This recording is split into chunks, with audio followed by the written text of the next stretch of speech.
dag skal vi spille Getting Over It. Så ja. Jeg har hørt at det er et veldig irriterende spill. Så det blir gøy å teste ut.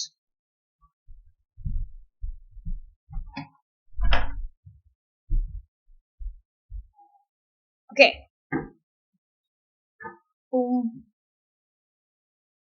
Hvordan kontrollene fungerer.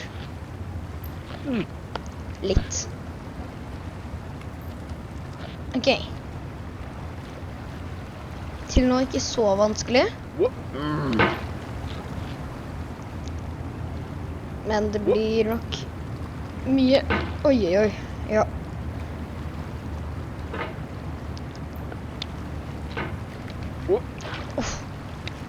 Kom igjen.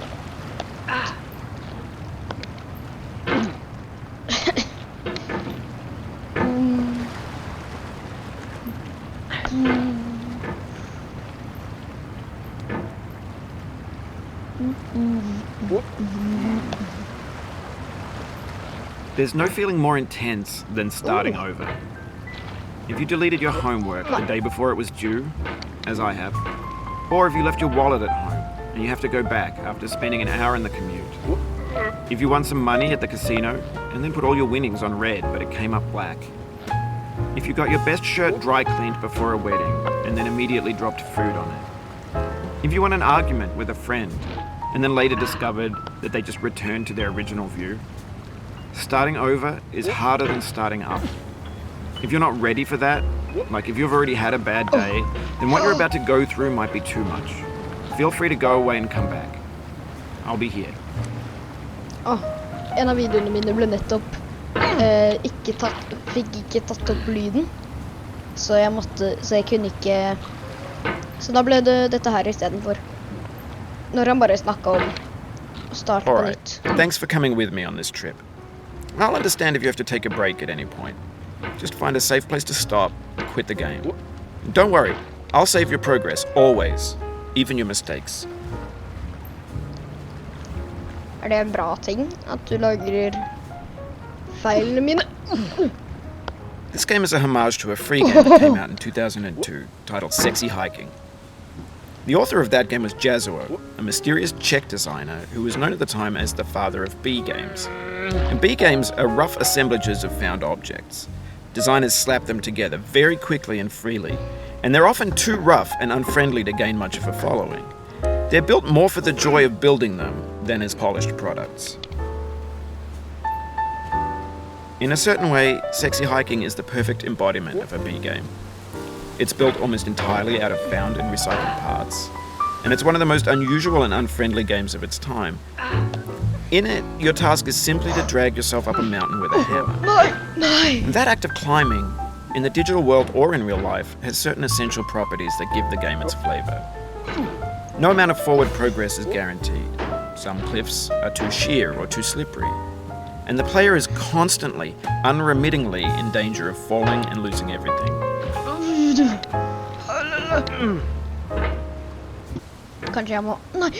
Oh, you just lost a lot of progress. That's a deep frustration, a real punch in the gut.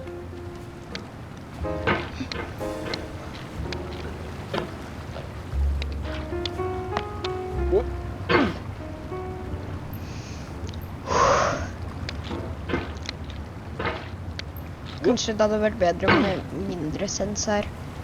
Ok.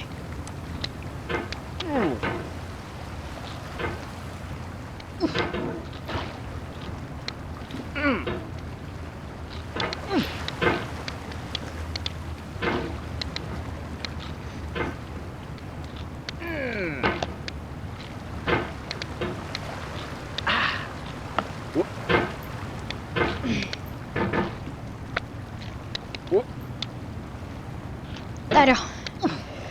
Så må jeg bare komme meg. Takk året. Nå heter du Året Kåre. Ditt navn Året Kåre. Takk Kåre.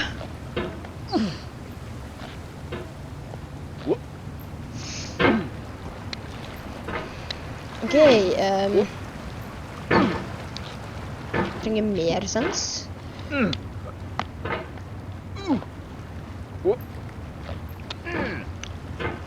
Der greide jeg i hvert fall mye bedre, med mer sens. Åh! Anyway, when you start sexy hiking, you're standing next to this dead tree that blocks the way to the entire rest of the game. It might take you an hour to get over that tree, and a lot of people never got past it. You prod and you poke at it, exploring the limits of your reach and your strength, trying to find a way up and over. And there's a sense of truth in that lack of compromise. Most obstacles in video game worlds are fake. You can be completely confident in your ability to get through them once you have the correct method or the correct equipment or just by spending enough time. In that sense, every pixelated obstacle in sexy hiking is real. The obstacles in sexy hiking are unyielding, and that makes the game uniquely frustrating. But I'm not sure Jazzuo intended to make a frustrating game. The frustration is just essential to the act of climbing, and it's authentic to the process of building a game about climbing. A funny thing happened to me as I was building this mountain.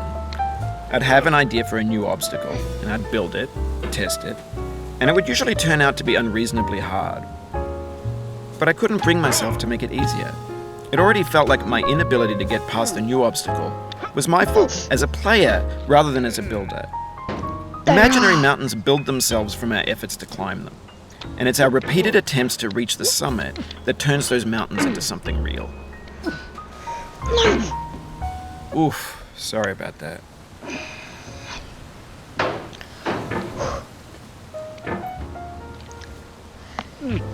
Men med en gang jeg bare greier å få tak! Oh, it happened again. Nei, Keep on Kåre! trying, don't let it get to you. Kåre, hei, hei. Jeg trodde jeg aldri skulle se deg igjen, Kåre, men her er jeg. Ja, nei!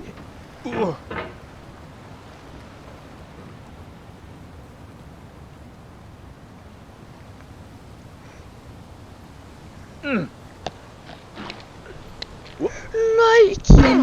Kom igjen da. Boom!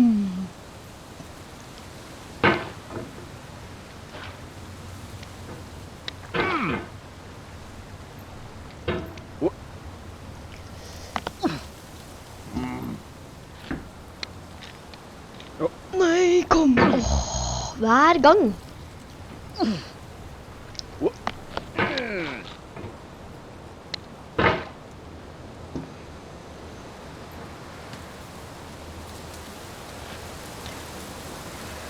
boom.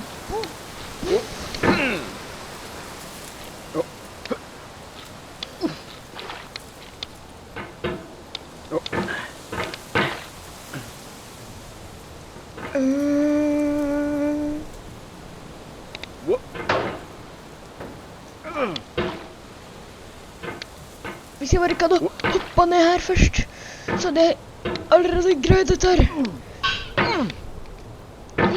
Kom igjen. Jeg trodde at det var en hemmelig... Jeg trodde at det var en annen vei. Så jeg hoppet ned.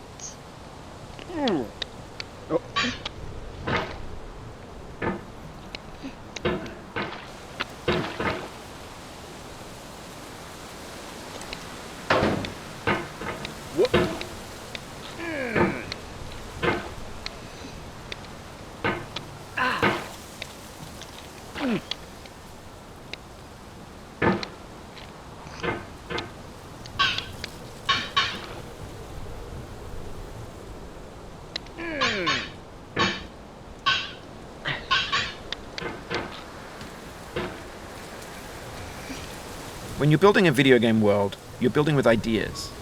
And that can be like working with quickset cement. You mold your ideas into a certain shape that can be played with. And in the process of playing with them, they begin to harden and set until they're immutable, like rock. And at that point, you can't change the world. Not without breaking it into pieces and starting fresh with new ideas.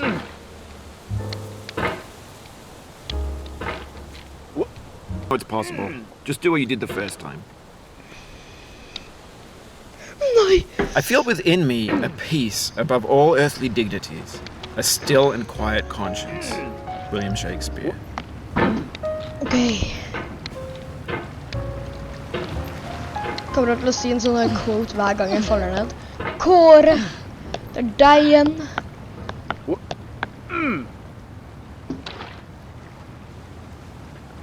Nå greier jeg huset så mye enklere.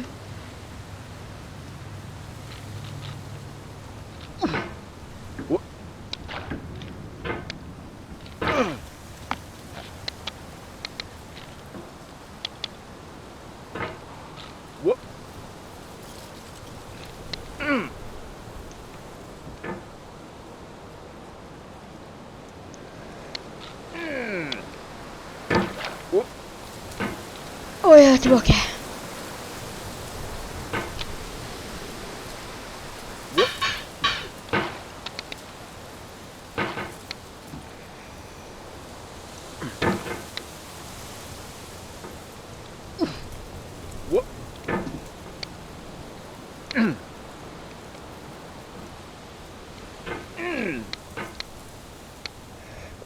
You cannot now believe that you will ever feel better.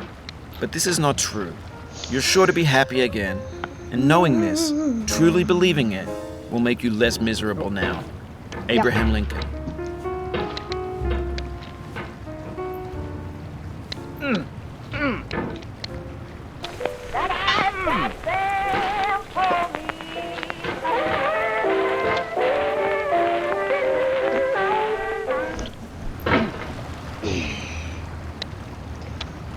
Ok, det tror jeg alt jeg orker for denne gang. Det var veldig irriterende. Hvis dere vil at jeg skal faktisk greie å komme meg opp,